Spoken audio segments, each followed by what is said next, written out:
Alright, for this video, I want to do a walkthrough of the Texas sales and use tax return. So Texas has two versions of this return. They have the short form version, which can be paper filed or submitted electronically.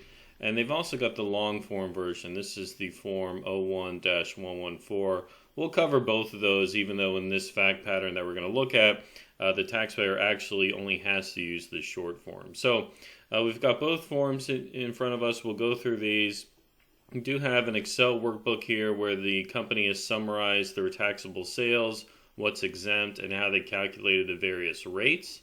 And then we've got just one slide here covering some background on the sales tax returns and then some more details on the fact pattern. So Texas, when we talk about sales taxes in Texas, like most states, there's a statewide rate that applies almost everywhere.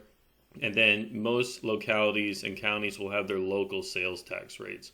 So the statewide rate in Texas is 6.25%. And then the local rates are all over the place, right? So Texas publishes these sales and use rates on the Comptroller's website. So if you do go to the Texas website, there's a very helpful sales tax rate locator. So you can search by address. And so if you're a business and you have a brick and mortar location in one spot, you don't have sales that are spread throughout the state, then you can use this to figure out what the rates are that apply in your area. If you're selling across the state, then you can use the addresses to look up multiple localities at once, try to figure out what those rates are.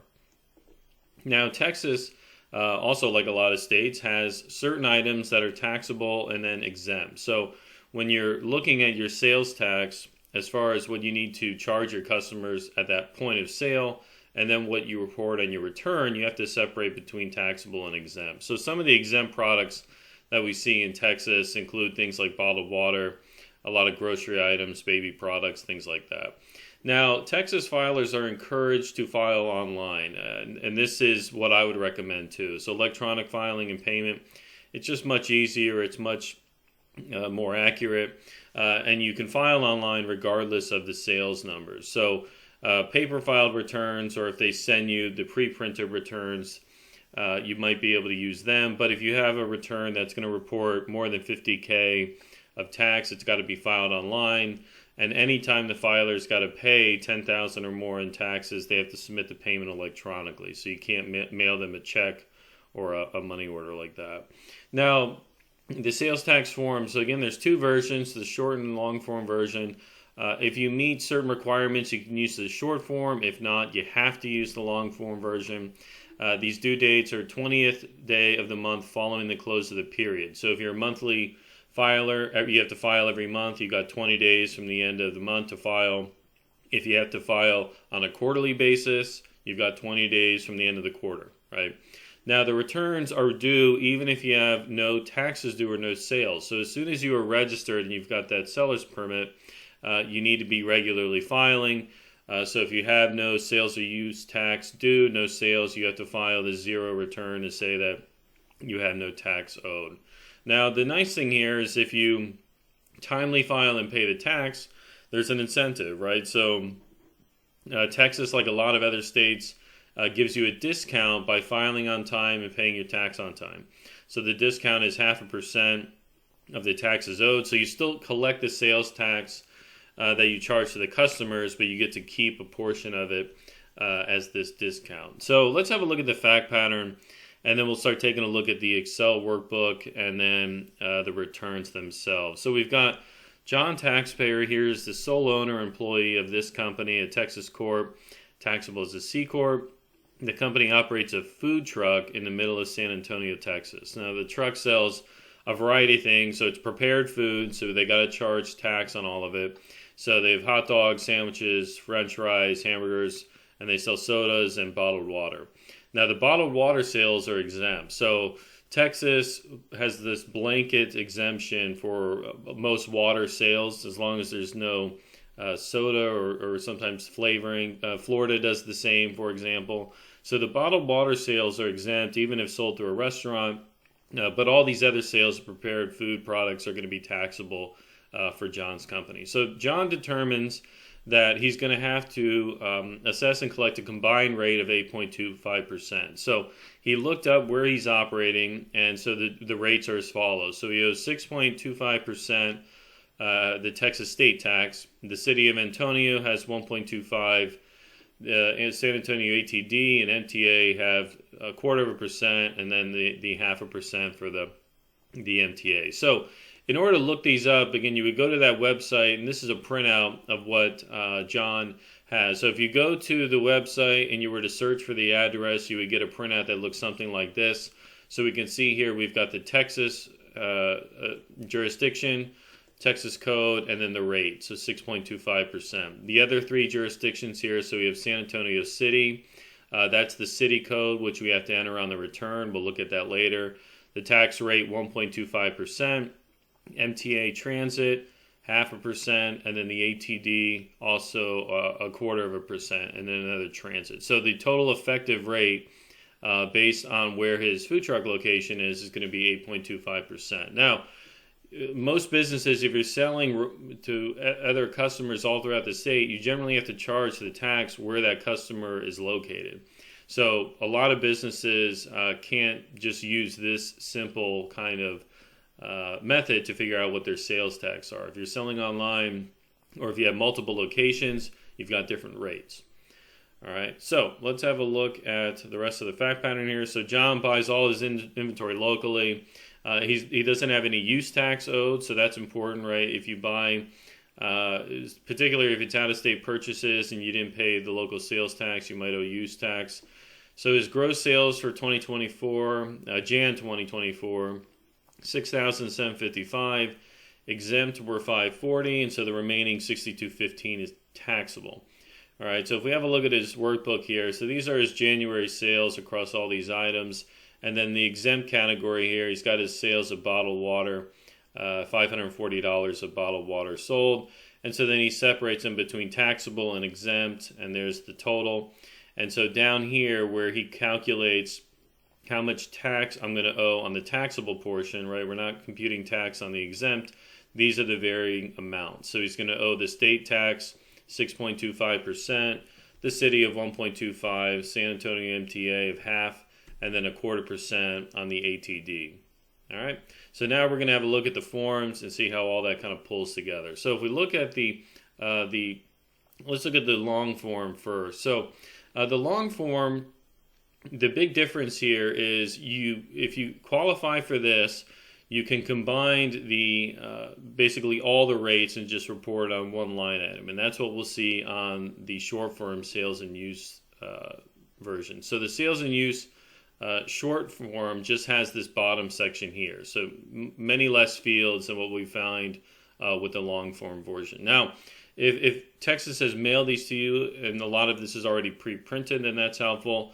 If you're hand typing this in, so not hand typing, hand writing this in, they want you to use this format here where you enter an amount in each box. If you're typing it on PDF, all these numbers can run together like it is as such. And the same applies for the long form. So let's look at the long form first, and then we'll go back to the short form version. So at the top here, we've got the tax ID number. So this is the sales tax ID number assigned to the company.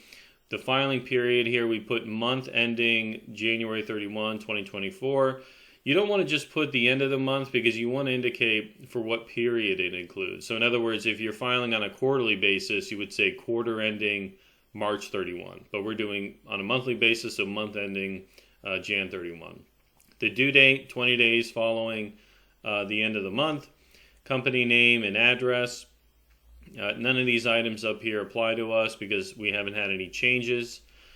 Now on the left-hand side here, remember there's a note, return must be filed even if no tax is due. Very, very important. So both of these answers are no to questions J and K. So we're not claiming any credits, and we're not refunding any sales tax of items that were exported outside the U.S. All right, so none of that applies to us. So now we're just getting into the sales. So our total Texas sales was $6,755. The taxable piece was $6,215, right? Remember, because we're not including the exempt sales on the bottled water. So No use tax for us owed on line 3. So the amount that's subject to tax is $62.15. And there we see the state tax rate of 6.25%. So the state tax owed is going to be $388.44. All right.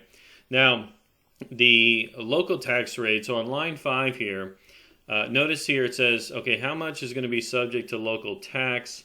The amount that you would input here in the rate, this line item can only be used if all of these rates are going to be equal. So in this case, what we want to do instead is use the supplement. So we can use the form 01116 to figure out all the separate items that need to be assessed and then the varying rates. So we can see here kind of similar format to the first page. We've got the tax ID number, taxpayer name, month ending Jan 31, and the due date. And then here we list out the different areas that are taxing these sales, the code assigned to that area, the amount of sales that are going to be subject to tax, the rate, and then the tax amount, right? So this goes back to the sales tax locator, right? So we've got the jurisdiction. So let's say San Antonio City, for example. We've got the jurisdiction, the code assigned to it, and then the rate. And so that's what's reported here. So we have the city, the code assigned to them, the tax that's going to be assessed, the rate, and then the amount of tax. So do this for all three, or however many areas you might have. You could have multiple pages, and a lot of big companies do. So once you've got all the tax in there, you would enter the total down here, total on this page, and then this total amount then flows back up to the first page into the local tax column. So we've got the total tax due state, column A, 388.44, local tax due, column B, and now we can complete the rest of the form. So we've got the prepayment credits are 0. We haven't made any of those. So the adjusted tax due is reported on line 10. And then we have the timely filing discount of 0.5%. So take 0.5% of each of line 10, report the amount there. We have no prior payments that are being included. So the net tax due is the difference between 10 and 11. So we have $386.50 in net tax due for state, $123.69 for the local amounts. And so the combined amount of those taxes is going to be $510.19. And this does reconcile with the math that we've done here. So we've calculated the tax for each. We've calculated our timely filed discount at 0.5%, and then our net tax due, $510.19. So once all that's done, taxpayer name, sign in date, put the a contact number, and this could be filed with Texas. Now, again, I encourage everybody to e-file it. E-filing is just a little more easy, a little more accurate, but it doesn't have a format like this when you look at the online presentation. It's you're jumping from screen to screen, so I do think it's easier to look at this as a whole to kind of understand how these sales taxes are working. Now, if we have a quick look at the short form, so the short form version, much less complicated, right? There's a lot less in here. So we've got the same information on the company and the location, filing period, due date. But in the taxable sales section, you notice the difference here is we don't have to separately report all the combined rates. So if you report the sales, the taxable sales, and then on the tax due, we multiply line 4 by the combined tax rate. So now you can just add them all up. You don't have to separately state what each of the individual rates are. And so there we have our 8.25%. So we arrive at the same tax, $512.75, a timely filed discount of $256, and $510.19 is the net amount that we owe. Now, who can use the short form version? They've got it listed right up here in the top left. So you can use the short form if you meet all of these criteria. So business has a single location. You report applicable local taxes only to entities in which your business is located. You don't prepay any of these taxes. You don't have any credits or bad credits. You do not have a custom broker refunds to report. And you're not a remote seller. So you notice with our fact pattern, the food truck, this does apply to us, right? We just have one location. We don't have any of these unique items. So John's company would be eligible to use this, but just for completeness, it's good to kind of have a look at the long form version and see how this works as well. All right, so that covers it for this video. Hope that was helpful. Thanks for watching, and I look forward to seeing you on the next one.